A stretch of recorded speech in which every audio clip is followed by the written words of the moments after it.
Plain text. Hey everyone, I'm diving into the incredible world of mensuration today. Have you ever wondered how math pops up in our everyday lives? From the buildings we live in to the gadgets we use? Well, let's get into it. Mensuration is way more than just a chapter in your math textbook. It's everywhere, and it's the key that unlocks the mysteries of geometry, helping us measure various shapes and figures, be it their length, volume, or surface area.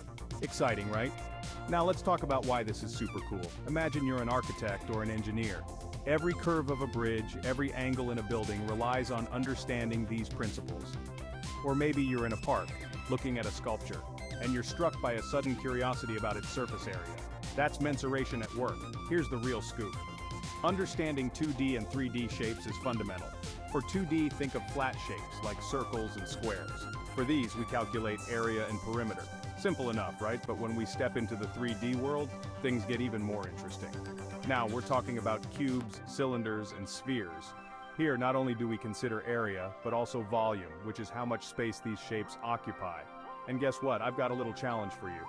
Next time you're enjoying a can of soda, try calculating its volume, or maybe even the surface area of the label wrapped around it. Yes, you can totally do this using the mensuration formulas. To wrap it up, mensuration isn't just about solving problems on paper.